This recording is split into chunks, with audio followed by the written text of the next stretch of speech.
Yun, at eto, practice na naman tayo ulit. Ayan, naumpisahan ko na siya. And then, try naman natin yung maliliit na detalye. Kung makukuha din natin siya. Ayun yung reference natin yung sa taas. Yan, mas challenging naman to. Maliliit na detalye yung gagawin natin. Same pa rin yan na ginamit natin doon sa isa. At pati yung bolt tayo natin is same lang din. 4.5 volts pa rin siya. Try ko muna tapusin tong skull tapos lipat tayo doon sa kabila. Pauna lang mga piwa, hindi tayo magaling dito kaya huwag kayong mag-expect. Practice lang talaga, practice. Kung napapansin nyo dyan, para siyang dark. Pero pag napunasan na yan, magla-light pa rin siya eh.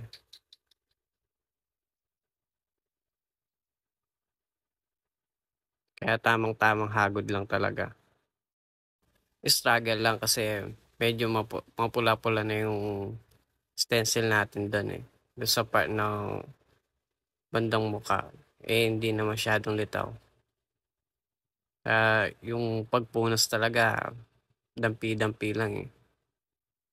Huwag masyadong madiin. Dinadark ko na yung panga dyan, tsaka yung mata, tsaka yung ilong. Para kung sakali man maburaan hindi na tayo naghahabol.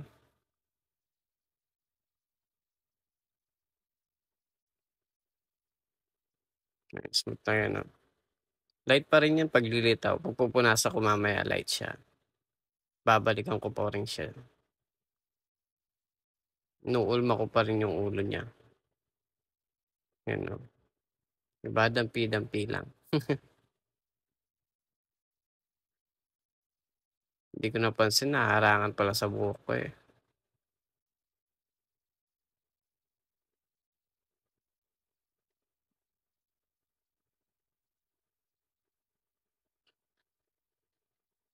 Palalay lang pala yung pagbaon natin dyan.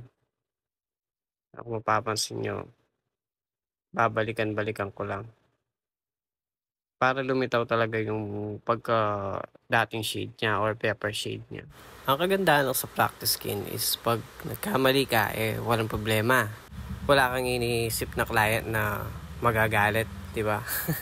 Pag kasi tumbalat yung pinag-practicean mo, pag sumablay ka, may tendency magagalit yung client mo, di ba? Kaya mas mainam sa fake skin ka mag-practice talaga.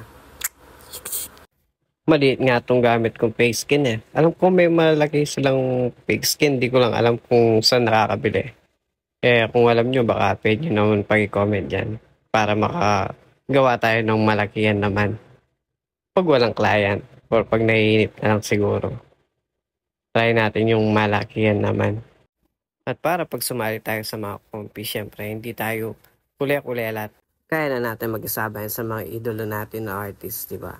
Kaya sa may gusto magpa-model dyan, syempre naghahanap din tayo ng model. Yung sure hindi yung bibitinin ka pag malapit na yung event. Kasi karaniwan sa mga nakukuha ko pag malapit na yung event, sasabihin nila hindi sila pwede. Kaya ang dami ko ring na-miss na event dito sa Pampanga na hindi nasalihan. Syempre mag-i-expect ka.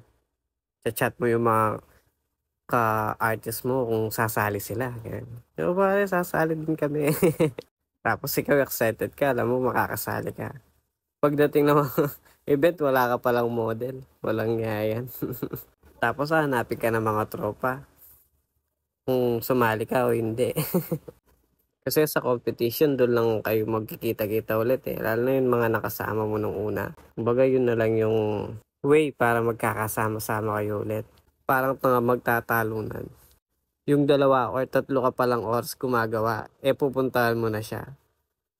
Natatanong kung ano yung natapos niya na. Ganun sa kompi pag nakita-kita yung mga kolokoy na tropa. Ganun din ba kayo? Comment mo naman kung nakarelate ka doon. Alam ko ganun din kayo. At yun na pa ba yung kwento? Ito pala, tapos na ako pala dito.